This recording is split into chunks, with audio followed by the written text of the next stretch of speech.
Heyrətamiz hesablaşma. Şəhid Mehdi Bakiri. Yeyin, için, lakin israf etməyin.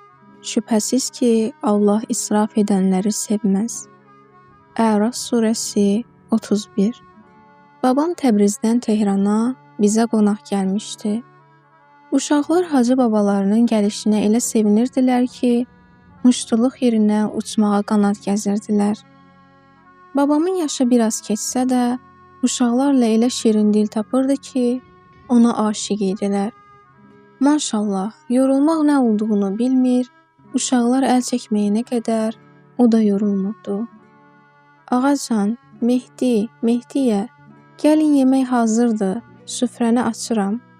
Mehdiyə, can nənə, sən süfrəni açana qədər bizim də işimiz bitər, gələrik.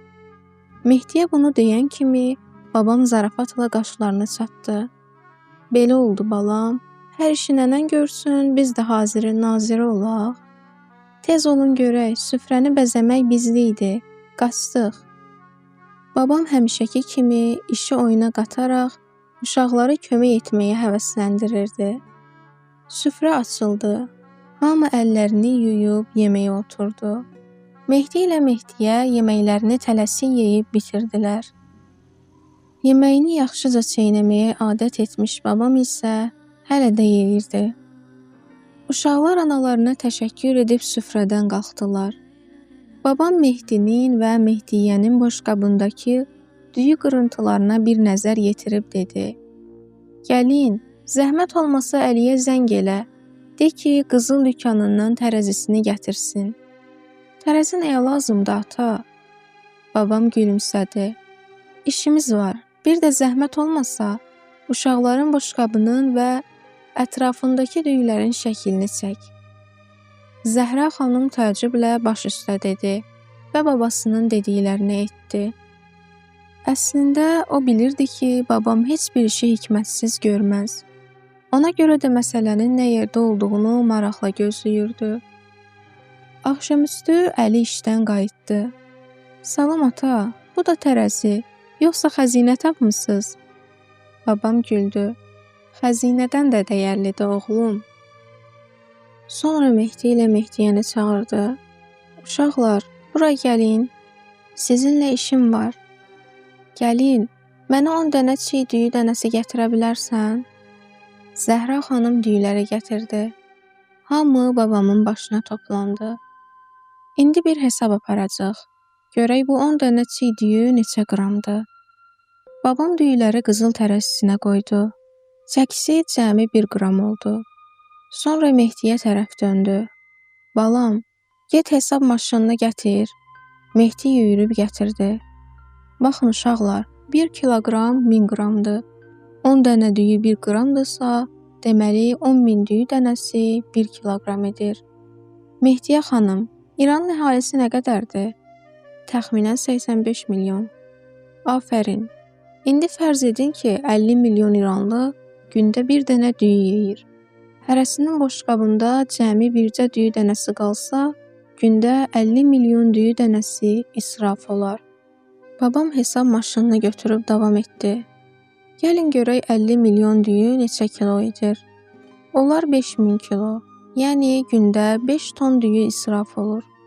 Ayda 150 ton, ildə isə 1800 ton düyü zibilə gedir. Hələ bu, hərənin bircə düyü dənəsi tökməsi ilə yaranan rəqəmdir. Restoranlarda, toylarda, süzgəcin başında tökülən israfları demirəm. Mehdinin və Mehdiyənin təəccübdən gözləri bərəldi. Bizim boşqabımızda axı 1 dənədən çox qalır. Babam gəlininə baxıb güldü. Şükür Allaha, elə isə şəkilləri göstərməyə ehtiyac qalmadı. Uşaqlar dərsi aldı. Babam biraz duruxub dedi.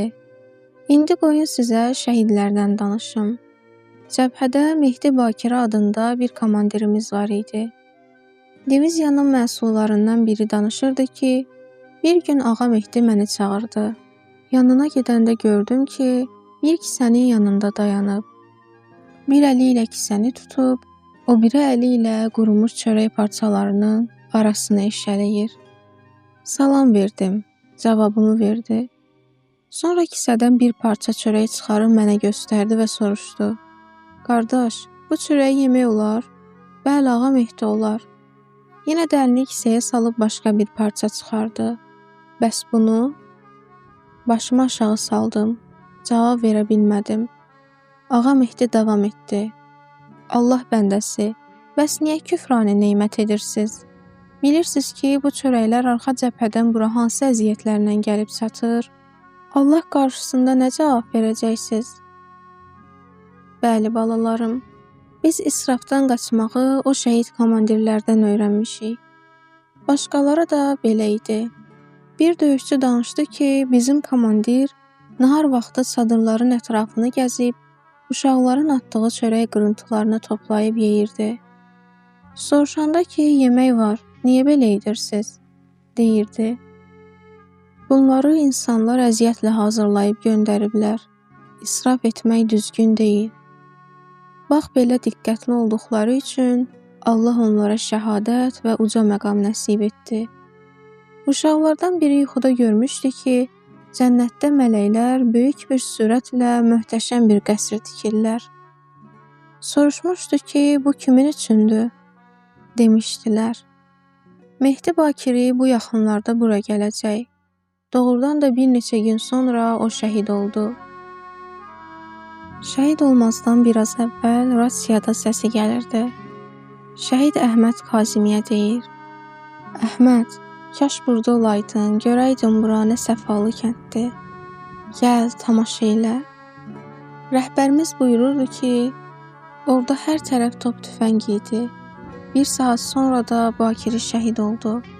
Görəsən orada nə görürdü? Bu çox mühümdür. Nəsib olacaq o cənnət, axır anlarda gözünə elə cazibədar görünmüşdü ki, istəmirdi dostu Əhməd Kazimi də o gözəlliklərdən məhrum qalsın. Babam ah çəkib dedi, bəli balam, yeyin, için, amma israf etməyin. Şübhəsiz ki, Allah israf edənləri sevməz. Allah deyir, yeyin, için, nuşunuz olsun, amma israf etməyin. Unutmayaq ki, əgər Allahın Qurandakı tövsiyələrinə əməl etsək, həm dünyamız gözəlləşər, həm də aqibətimiz xeyirli olar.